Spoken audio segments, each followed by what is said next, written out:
इय्याका नअबुदु व इय्याका नस्तईन नस्रुम मिनल्लाहि व फतहुन करीब।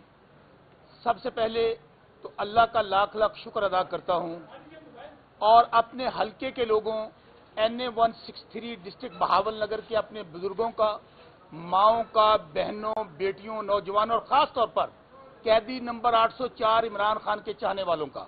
आज कैदी नंबर 804 जो हक और सच की जंग लड़ रहा है, आज उसके सिपाहियों की फतह हुई है।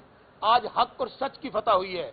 बैरिस्टर मसूद शाहजे मसूद साहब, बैरिस्टर मियां अली इशफाक साहब, हमारे इन भाइयों ने यहां से नहीं, हाई कोर्ट से केस को कंटेस्ट करना शुरू किया और यहां पे आज तकरीबन 2.5 से 3 घंटे इस केस की समाअत हुई।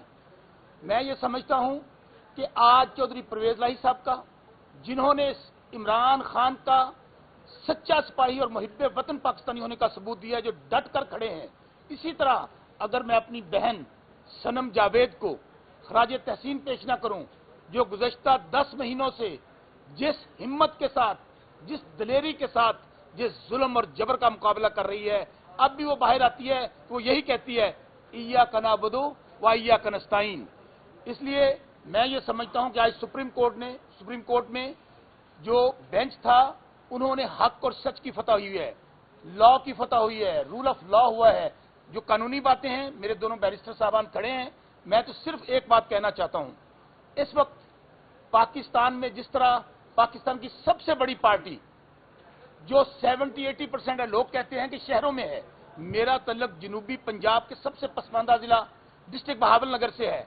मेरा अल्लाह गवाह है, इस वक्त खा वो नौजवान है, खा वो बुजुर्ग है, खा वो गांव वाला है, खा वो रेडी वाला है, खा वो चोलिस्तान में रहता है, खा शहर में रहता है, वो एक ही कहता है कि इस वक्त पाकिस्तान की आखिरी उम्मीद सिर्फ और सिर्फ कैदी नंबर 804 इमरान खान है।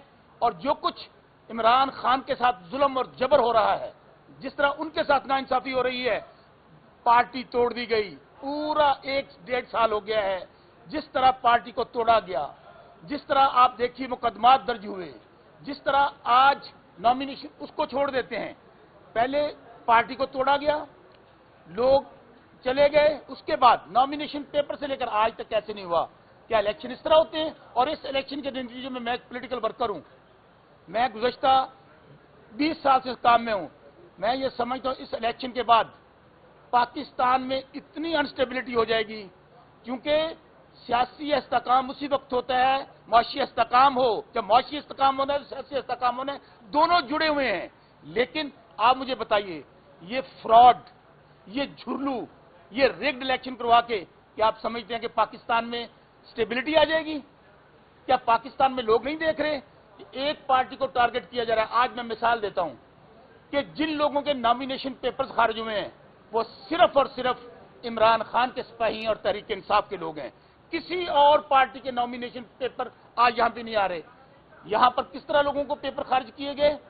हमें स्क्रूटनी में जाने नहीं दिया गया। पहले तो नॉमिनेशन पेपर, आप यकीन मानिए, मैं अपनी मिसाल देता हूं, फोटाबास में हमारे लोग नॉमिनेशन पेपर लेने के लिए गए, उनको अगवा करके थाने बंद कर दिया गया। उसके बाद शौकत बसरा या कोई और देख लीजिए, जब हम लोग स्क्रूटनी करवाने के लिए गए, हमारे तजवीज कनिंदा को, ताइद कनिंदा को रास्तों में से उठाया गया, घरों में छापे मारे गए। उसके बाद अभी तक क्या हो रहा है उसको मैं छोड़ देता हूं। लेवल प्लेइंग फील्ड, मैं तो ये कहता हूं, मैं गांव का बंदा हूं, पक्का पेंडुआ। आप तो क्या कहते हैं, शहर में मुकाबला, गांव में मुकाबला नहीं कर सकते। लेवल प्लेइंग फील्ड की बात नहीं करता, हमें सिर्फ फील्ड दे दें, सिर्फ फील्ड। यकीन मानिए, खान के खिलाड़ी, पाकिस्तान का नौजवान इसको ऐसे फील्ड करे, ऐसे लेवल करेगा कि आज तक पाकिस्तान की तारीख में जितना आपने कैंडिडेट तोड़ लिए, पार्टी फारिग कर दी, बल्ला निशान आज तक ऐसे नहीं हुआ। बल्ला निशान आपने ले लिया, आप क्या समझते हैं? वो बल्ला निशान तो, मैं पंजाबी कहना, कमले हो, इमरान खान दिलों च बसता है। खान, ये बल्ला जो निशान है, ये लोगों के दिलों में चला गया है। मुझे क्या किया गया? मुझे ह्यूमिलेट करने के लिए जूते का निशान दिया गया। शाह महमूद कुरैशी साहब जो वफा का पहाड़ साबित हुआ, उनके बेटे जैन कुरैशी को जूते का निशान दिया गया, इसको बैंगन दिया गया, किसी को। मैं ये समझता हूं जूते का निशान मेरे लिए गोल्ड मेडल है। मैंने ये पहले भी कहा है कि आपने मेरे हलके के लोगों की तौहीन करने के लिए, उस रिटर्निंग अफसर ने इलेक्शन कमीशन की मां पर, मेरे मुखालफों की मां पर, कि शौकत बसरा डट के खड़ा इमरान खान के साथ। जिंदगी, मौत, इज्जत, जिल्लत सब मेरे अल्लाह के हाथ में। आज मैं पूरे मीडिया के सामने ये कहना चाहता हूं, मैंने कुरान पाक पे हल्फ दिया है, अगर मेरे यहां से कागज मनूर रावी होते, मैंने कहा तो मैं आखिरी सांस तक लड़ूंगा, सनम जावेद आखिरी सांस तक लड़ेगी, चोरी परवेज भाई सब आखिरी सांस तक लड़ेंगे, ना भी होते कैदी नंबर 804 थे, ये 100 एमएनएश कुर्बान, वो मेरे बच्चों की लाइन लड़ रहा है, वो हमारी आने वाली नस्लों की जंग लड़ रहा है, वो पाकिस्तान की जंग लड़ रहा है, जिसने दुनिया के सामने आंखों में आंखें डाल के कहा, हजूर की नामूस का मुकदमा लड़ा यूएनओ में। इमरान खान कैदी नंबर 804 ने कहा, जब हमारे दुनिया के मालिक ने कहा तो उसने क्या कहा? उसने कहा absolutely not, absolutely not over my dead body. आज आप इमरान खान को जेल में डाल के, मुझे हो सकता है पहले भी मेरे साथ जो कुछ हुआ है मैं बता नहीं सकता आपको कितनी एफआईआर मेरे साथ दर्ज है। गुजारिश ये है, हल्के में मुझे जाऊंगा, गवाह रहना मीडिया वालों, पूरी दुनिया का मीडिया देख रहा है, पाकिस्तान का मीडिया। शौकत बसरा इमरान खान के साथ खड़ा था, खड़ा हूं और खड़ा रहूंगा। अगर मुझे मार दिया गया, अगर मुझे अपहाज कर दिया गया, मैं यकीन मानिए मैं अपने आने वाली नस्लों को कह के गया हूं, मैंने अपनी बेगम के हाथ में झंडा दिया था कि शौकत बसरा नहीं लड़ेगा, मेरी बेगम लड़ेगी, बेगम नहीं लड़ेगी, मेरा बच्चा लड़ेगा। और अब भी मैं मीडिया को गवाह बनाकर कहता हूं, मैं हल्के में जाऊंगा, हो सकता है मैं जिंदा ना रहूं, हो सकता है मुझे गायब कर दिया जाए, लेकिन मीडिया वालों मेरा ये शॉट अपने पास महफूज रखना। शौकत बसरा की जान चली जाए, शायद पाकिस्तान के काम आ जाए, शायद हमारा पाकिस्तान, जिसके लिए इमरान खान आज क्या मुकदमात हैं, 150-200 मुकदमात, वो इमरान खान जिसके ऊपर एक मुकदमा नहीं था 70 साल में, आज जब आप कोई मुकदमा साबित नहीं कर सके, कोई करप्शन का मुकदमा साबित नहीं कर सके, तो आप जब बात आपका मुखालिफ आपकी माओ बहनों बेटियों तक चला जाए, समझ लीजिए कि आपका मुखालिफ हार चुका है। आज बात मेरी याद रखिएगा, इमरान खान एक हकीकत है पाकिस्तान की। मैं आज भी कहता हूं कि इमरान खान जो पाकिस्तान से, उनसे मुज़ाकरात कीजिए, उनसे डायलॉग कीजिए। आज एक नौजवान, एक इनकलाब आ चुका है, पाकिस्तान तब्दील हो चुका है। आज का नौजवान वो सिर्फ ये कहता है कि मुझे ऐसा लीडर चाहिए। अब ये इलेक्शन सोलिंग नाली का इलेक्शन नहीं है, ये सीवरेज का इलेक्शन नहीं है, ये हक और बातिल कर। मैं फिर कहता हूं, इमरान खान के अलावा, कैदी नंबर 804 के अलावा कोई और रास्ता नहीं है। अगर पाकिस्तान को आप आगे लेके जाना चाहते हैं, जमहूरियत को स्ट्रांग करना चाहते हैं, आप मौशी इस्तेकाम लाना चाहते हैं, तो आपको कैदी नंबर 804 से बात करनी होगी। क्या पीटीआई का बयानिया बदल गया है? केड़ा बदले है? जो आप कह रहे हैं पीटीआई का बयानिया वही है। सुने पीटीआई का बयानिया क्या है? पीटीआई इस वक्त 70-80% पाकिस्तानी पीटीआई है। पीटीआई ये कहती है कि पाकिस्तान में रूल ऑफ लॉ हो। इमरान खान ये कहता है कि यहां पर अदालतों में हर किसी के लिए इंसाफ एक जैसा होना चाहिए, यहां पर फेसेस के साथ आपको इंसाफ नहीं मिलना चाहिए। यहां पर आप अंदाजा कीजिए कि आज मैं पीपल्स पार्टी का हिस्सा रहा हूं, पीपल्स पार्टी का हिस्सा रहा हूं। आज वो पार्टी क्या कर रही है जो अपने आप को बड़ा डेमोक्रेटिक कहती है? जितना जुल्म जबर इस 6 महीने में 102 लोग कहते हैं मुलव्वस हैं। क्या कहा है सबने? मजम्मत नहीं की 9 मई की, सबने की है। जो मुलव्वस हैं उनको कीजिए ट्रायल उनका। शौकत बसरा का 9 मई के मामले में मुलव्वस है? मैं अपनी बात करता हूं। उस वक्त मैं अपने हल्के हारूनाबाद में मौजूद था। इसी तरह पूरा पाकिस्तान, भाई 102 लोग हैं, कार्रवाई कीजिए।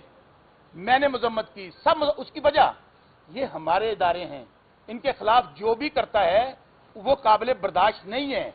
लेकिन मैं फिर कहना चाहता हूं, अपने उन इदारों को भी हाथ जोड़ के गुजारिश करना चाहता हूं, ये आपके बच्चे हैं, ये आपकी बेटियां हैं, आप हमसे हैं, हम आपसे हैं।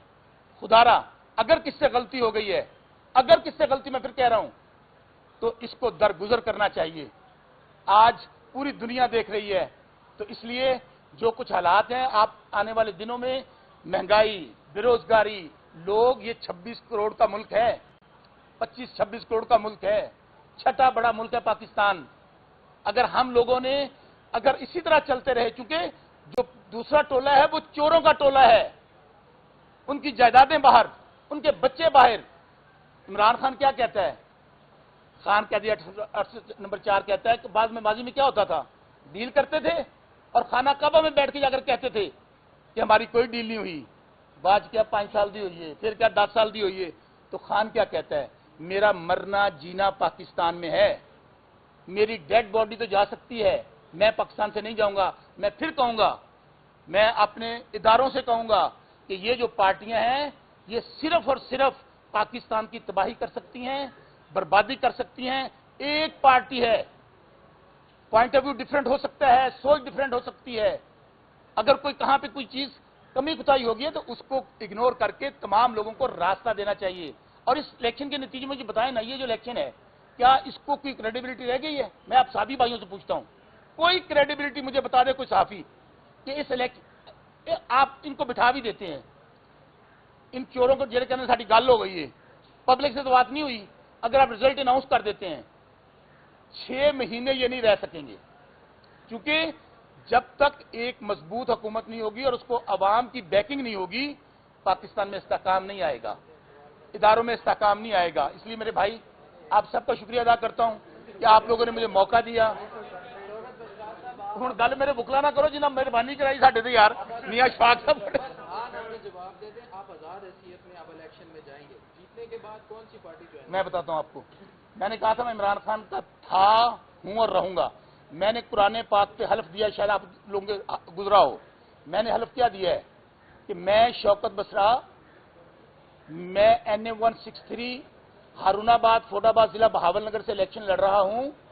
منتخب ہونے کی شکل میں میں عمران خان اور تحریک انصاف کا وفادار رہوں گا. میں دوسری بات آپ کا حل یہ بھی بتا دیتا ہوں، 1-2 دن میں آپ دیکھ لیں گے یہ جو پراپیگنڈا ہو رہا ہے نا ہمارے، اس کی وجہ پلان یہی ہو رہا تھا کہ لوگوں کو آزاد کیا جائے اور بعد میں کہا جائے کہ آ جائیں جی تمام لوگ، جو میں اوتھ کہہ رہا ہوں تمام لوگ یہ اوتھ دیں گے اور وہ آپ کے سامنے آ جائے گا کہ ہم عمران خان کے تھے، ہیں اور رہیں گے. میاں علی اشفاق صاحب شادی محسوس معافی دینا جی پلیز. جی السلام علیکم. اچھا، جو ڈیسیژن نیچے آروز نے دیے بالکل ٹیکنیکل گراؤنڈز پہ، اس کو ہائی کورٹ نے انڈورس کیا، جو کہ بڑی انفارچونیٹ بات تھی کہ ایک ایکٹ میں کوئی ایسی ریسٹرکشن نہیں لگائی گئی کہ جوائنٹ اکاؤنٹ ہو یا سنگل اکاؤنٹ ہو. اس کو ایک ٹیکنیکلٹی پہ ایک رول بنایا جاتا ہے 2 دن پہلے شیڈیول سے، اور اس کو کہیں چھاپا بھی نہیں جاتا اور نہ اپنی ویب سائٹ پہ الیکشن کمیشن نے کیا. اور شوکت صاحب کو اور صنم جاوید کو ایک ٹیکنیکلٹی پہ ڈسکوالیفائی کیا جاتا ہے، جو کہ ڈسکوالیفیکیشن وہی ہے جو کہ جس کا افیکٹ وہی ہے جو 62-63 کا ہے کہ آپ نے اس آدمی کو 5 سال کے لیے ڈبار کر دیا. وہ آج کریکشن سپریم کورٹ نے کی ہے کہ ایک رول جو کہ کانفلکٹ میں ہو ایکٹ کے ساتھ وہ ایگزسٹ نہیں کر سکتا، اور اس کی ٹیکنیکلٹی کو ختم کر کے ان کو پرمیشن دی ہے کہ وہ الیکشن لڑیں. اور یہ ایک بہت ہی خوشائن موقع ہے کہ سپریم کورٹ کے اس بینچ نے ایک نارمل اور لبرل انٹرپریٹیشن کر کے اس کو کیا، جو کہ انفارچونیٹلی ہائی کورٹ نے نہیں کیا. اور ہمیں افسوس ہے کہ لاہور ہائی کورٹ، جو کہ ہمیشہ سے بڑا پروگریسو رہی ہے، کیونکہ ہمیشہ یہی ہوتا ہے کہ آپ لوگوں میں جائیں اور الیکشنز کریں. It is the choice of the people کہ وہ اپنے لوگوں کو الیکٹ کریں. یہ کبھی نہیں کیا گیا کہ آپ پری الیکشن ہی ان کو ڈسکوالیفائی کر دیں ٹیکنیکلٹیز کے اوپر. یہ تو مارشل لاء کے زمانے میں اس طرح کی ٹیکنیکلٹیز پہ ڈسکوالیفائی کیا جاتا تھا، جو کہ ہماری اب تک کی جتنی جورسپروڈنس ہے لاء کی اس کے اگینسٹ ہے. اور یہ آج ہمارے صرف اس بینچ نے نہیں بلکہ دوسرے بینچز نے بھی اس کو انڈورس کیا ہے کہ یہ آپ رائٹ جو ہے کینڈیڈیٹ کا نہیں لیں گے اور اس کو الیکشن لڑنے دیں. اگر کوئی ایکسپینسز وغیرہ میں آتے ہیں وہ پوسٹ الیکشن ایشوز ہیں. آپ 2-3 کنڈیشنز دی ہوئی ہیں جو RO نے دیکھنی ہے، اس کے علاوہ کسی اور کنڈیشن کو نہیں دیکھ سکتے. ابھی بھی بہت سارے لوگ ہیں جو ابھی اپیل میں نہیں آئے. میں اب امید کر رہا ہوں کہ وہ بھی اب سپریم کورٹ آئیں گے، کیونکہ یہ جو اس وقت تک جس طرح سے الیکشن کرائے جا رہے تھے، ROs نے جس طرح سے ان کو صرف PTI کے کینڈیڈیٹس جو کہ ہمیں میجورٹی میں نظر آ رہے ہیں کہ ان کو ڈسکوالیفائی کیا تھا ڈفرینٹ ٹیکنیکلٹیز پہ، وہ آج سپریم کورٹ نے اس کو ختم کیا ہے اور ہم ان کا بڑا مشکور ہیں. Thank you. خاص طور پہ اسکانڈرز کے متعلق سپریم کورٹ نے لے ڈاؤن کر دیا ہے، کیونکہ ہمارے سب لوگوں کے पीओ की बुनियाद पर एब्सकॉन्डेंस के पेपर खारिज हुए थे, आज कोर्ट ने सेटल कर दिया है कि वो किसी के कागज खारिज नहीं होंगे। ये सबसे बड़ी मैं समझता हूँ आज जो जजमेंट आई।